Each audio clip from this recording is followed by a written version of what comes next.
حضرت مریم وہ پاکباز اور پاکیزہ عورت ہیں جن کے نام پر قرآن مجید میں ایک پوری سورت اتار دی گئی، اور قرآن پاک آپ کی پیدائش، پرورش، کفالت اور آپ کے ہاں حضرت عیسیٰ کی پیدائش کے واقعات کو کھول کھول کر بیان کرتا ہے تاکہ لوگ اللہ تبارک و تعالیٰ کی محبوب بندی کے بارے میں کوئی شک و شبہ نہ رکھیں۔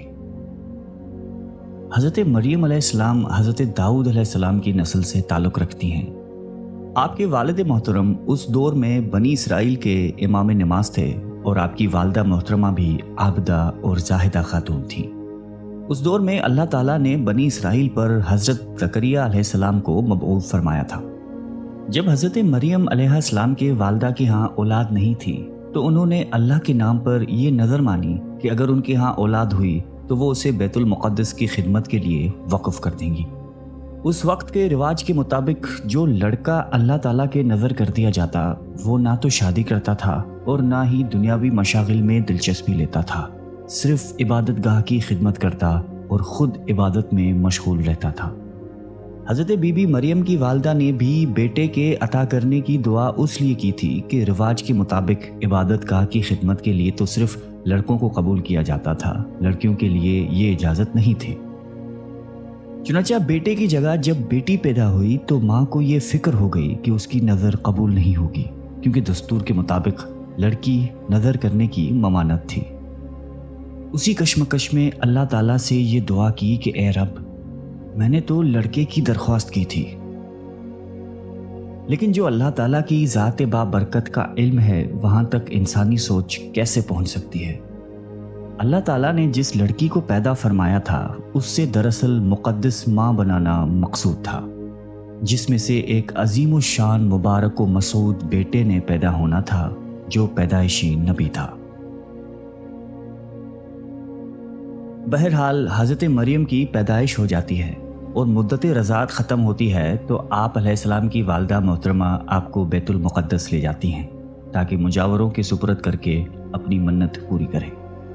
وہاں مجاور جھگڑنے لگتے ہیں، ہر کوئی یہ چاہ رکھتا ہے کہ حضرت مریم کی کفالت اس کے سپرد کی جائے۔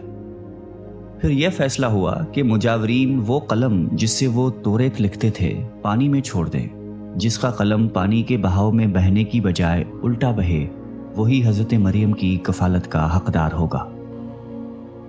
اس مقابلے میں حضرت زکریا بھی شامل تھے۔ ان کے قلم کو اللہ تعالیٰ نے پانی میں بہاؤ کے الٹے طرف بہایا اور ان کی پرورش کے حقدار ہو گئے، اور بی بی مریم کو اللہ کی منشا کے مطابق حضرت زکریا کی کفالت میں دے دیا گیا۔ حضرت زکریا کی بیوی حضرت مریم کی خالہ لگتی تھی، اس لیے ان سے بڑھ کر ان کی پرورش اور کون کر سکتا تھا۔ اسی طرح حضرت مریم بیت المقدس میں رہائش پذیر ہو گئی۔ آپ کے لیے ایک کمرہ مخصوص کر دیا گیا جہاں حضرت زکریا کے علاوہ اور کوئی نہیں جا سکتا تھا۔ آپ دن رات اللہ تعالیٰ کی عبادت میں مشغول رہتی تھیں۔ جب بھی حضرت زکریا آپ کے پاس آتے تو وہ حیران ہوتے، کیونکہ آپ کے پاس بے موسم پھل موجود ہوتے تھے۔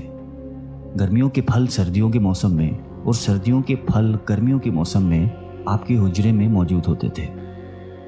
حضرت زکریا کی حیرت بجا تھی، تبھی حضرت مریم سے پوچھا کہ یہ پھل کہاں سے آتے ہیں، کون دے کر جاتا ہے آپ کو؟ حضرت مریم پرسکون ہو کر فرماتی ہیں کہ اللہ کے پاس سے۔ تبھی حضرت زکریا نے اللہ تبارک و تعالیٰ سے وارث کے لیے دعا فرمائی۔ آپ کی بیوی کے بانجھ ہونے کے باوجود معجزۂ خداوندی سے آپ کے یہاں حضرت یحییٰ کی ولادت ہوئی۔ حضرت مریم کی عظمت اور فضیلت کو رب کریم نے بار بار قرآن مجید میں فرمایا ہے اور اپنی مومنہ بندی کی پاکیزگی اور پاک دامنی کا اعلان کیا ہے۔ حضرت بی بی مریم کی عمر جب تقریباً 15 سال ہوئی تو ایک فرشتہ خوبصورت نوجوان مرد کی شکل میں نمودار ہوا، جسے علیحدگی میں دیکھ کر حضرت مریم خوف زدہ ہوئیں اور وہ اپنی عصمت کی حفاظت کے لیے فکر مند ہو گئیں۔ گو کہ فرشتے کے چہرے پر تقویٰ کے آثار نمایاں تھے، تاہم بی بی نے اپنی عصمت کی حفاظت کے لیے خود کو اللہ کی پناہ میں دے دیا۔ یہ ایک عفت اور پاک بازی کا ایک طرح کا امتحان تھا جو اللہ کے خاص بندوں پر اکثر ہوتا ہے۔ آپ نے اس شخص سے کہا کہ وہ وہاں سے چلا جائے۔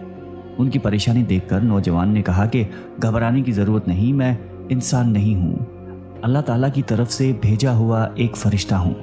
آنے کی وجہ بتاتے ہوئے فرشتے نے کہا کہ آپ کو ایک پاکیزہ اور مبارک و مسعود بچے کی ولادت کی خوشخبری دینے آیا ہوں۔ حضرت مریم کو انتہائی تعجب ہوا۔ وہ بولی کہ یہ کیسے ممکن ہے، کیونکہ وہ شادی شدہ نہیں تھی۔ فرشتے نے کہا کہ اس سے پہلے اللہ تعالیٰ حضرت آدم علیہ السلام کو ماں اور باپ دونوں کے بغیر پیدا فرما چکا ہے، اور حضرت حوا علیہ السلام کو صرف مرد کے وجود سے پیدا فرمایا گیا۔ حضرت مریم جب حاملہ ہوئیں تو ایک دور جگہ چلی گئیں۔ اس بارے میں ایک قصہ کئی بزرگوں نے ذکر کیا ہے کہ جب آپ کا حمل ظاہر ہوا تو سب سے پہلے بنی اسرائیل کے عابد اور زاہد شخص وہب بن منبع، جو آپ کے خالہ داد بھائی تھے، انتہائی تعجب میں پوچھا کہ اے مریم، کیا بیج کے بغیر کھیتی اگ سکتی ہے؟ فرمایا جی ہاں، بتاؤ کس نے پہلی مرتبہ کھیتی کو پیدا کیا؟ پھر پوچھا کہ کیا بغیر مرد کے اولاد ہو سکتی ہے؟ فرمایا کہ جی ہاں، اللہ تعالیٰ نے حضرت آدم کو بغیر ماں باپ کے پیدا فرمایا۔ پھر کہا کہ اچھا اپنی خبر دو۔ حضرت مریم نے فرمایا کہ اللہ تعالیٰ نے مجھے خوشخبری دی ہے اپنی طرف سے ایک نشانی، جس کا نام مسیح عیسیٰ بن مریم ہوگا، دنیا اور آخرت میں صاحب مرتبہ ہوگا اور لوگوں سے بچپن اور بڑھاپے میں کلام کرے گا۔ محمد بن اسحاق فرماتے ہیں کہ جب حضرت مریم کے حاملہ ہونے کی خبر بنی اسرائیل میں عام ہو گئی تو بہت سے افراد نے حضرت زکریا کے گھر آنا جانا بند کر دیا اور آپ پر الزامات اور بہتان لگانے لگے۔ حضرت مریم نے لوگوں سے علیحدگی اختیار کر لی اور دور تنہائی میں چلی گئی۔ جب حمل کا درد شروع ہوا تو آپ نے ایک درخت کا سہارا لیا اور ان کے نیچے بیٹھ گئی۔ درد سے بے چین اور بدنامی کا خیال، آخر گھبرا کر کہنے لگی کہ کاش میں پہلے ہی مر گئی ہوتی اور بھولی بسری ہو گئی ہوتی۔ بے سر و سامانی کی اس مشکل وقت میں اللہ تعالیٰ نے حضرت مریم کے قدموں کے قریب ایک نہر جاری کر دی اور ندا آئی کہ پانی پیو اور کھجور کھاؤ تاکہ جسم کو قوت پہنچے اور پھر اپنی اولاد کو دیکھ کر آنکھوں کو ٹھنڈک پہنچاؤ۔ اسلام آنے سے پہلے بولنے کا روزہ رکھنا عبادت میں داخل ہوتا تھا، یعنی صبح سے رات تک کسی سے بات نہ کرتے۔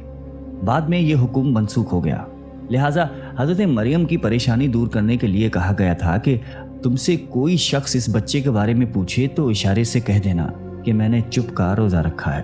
جب حضرت مریم کو کچھ تسلی ہوئی اور حضرت عیسیٰ علیہ السلام پیدا ہوئے، پھر آپ اپنے بیٹے کو قوم کے پاس لے آئیں۔ قوم کے لوگ آپ کے گود میں بچہ دیکھ کر غضبناک ہو گئے اور آپ کی عبادت گزار اور پاکیزہ خاندان کا حوالہ دیتے ہوئے آپ سے بدگمان ہوئے اور الزام لگانا شروع کر دیا۔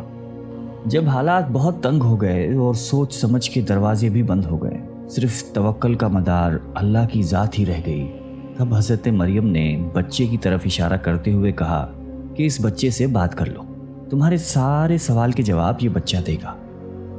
سرکش لوگوں نے کہا کہ بھلا یہ دودھ پیتا بچہ ہمارے سوالوں کے جواب کیسے دے گا؟ ہم کیوں کریں اس سے گفتگو؟ قوم کا یہ کلام سن کر حضرت عیسیٰ نے تقریر شروع کر دی، جس کا ذکر اللہ تعالیٰ نے قرآن مجید میں یوں فرمایا ہے، اور جب بچے نے فرمایا میں ہوں اللہ کا بندہ، اس نے مجھے کتاب دی اور مجھے نبی کیا، اس نے مجھے مبارک کیا، میں کہیں ہوں، مجھے نماز و تقوی کی تاکید فرمائی، جب تک میں جیوں اپنی ماں سے اچھا سلوک کرنے والا اور مجھے زبردست بدبخت نہیں بنایا، اور سلامتی ہے مجھ پر جس دن میں پیدا ہوا اور جس دن میں مروں اور جس دن زندہ اٹھایا جاؤں گا۔ حضرت عیسیٰ علیہ السلام کی زندگی کے متعلق اسرائیلی روایات میں بے شمار واقعات موجود ہیں۔ ان میں سے ایک انجیل میں ہے جو حضرت وہب بن منبع سے مقتول ہے۔ حضرت عیسیٰ کی ولادت کے شب فارس کے بادشاہ نے آسمان پر ایک نیک ستارہ روشن دیکھا۔ نجومیوں سے دریافت کیا تو بتایا گیا کہ اس ستارے کا طلوع کسی عظیم الشان ہستی کی پیدائش کی خبر دیتا ہے جو ملک شام میں پیدا ہوئی ہے۔ بادشاہ نے خوشبوؤں کے عمدہ تحفے دے کر ایک وفد کو ملک شام روانہ کیا۔ ملک شام پہنچ کر وفد نے یہودیوں کے بادشاہ سے تمام حالات دریافت کرنا چاہے۔ وفد کے زبانی واقعہ سن کر بادشاہ گھبرایا اور پھر وفد کو اجازت دے دی کہ وہ بچے کے متعلق معلومات حاصل کر لیں۔ بارسیوں کے اس وفد نے بیت المقدس پہنچ کر حضرت عیسیٰ کو دیکھا، رو سجدہ تعظیم کیا اور چند روز وہاں قیام کیا۔ اسی دوران اس وفد کے بعض آدمیوں نے خواب میں اپنے بادشاہ کو اس بچے کا دشمن دیکھا۔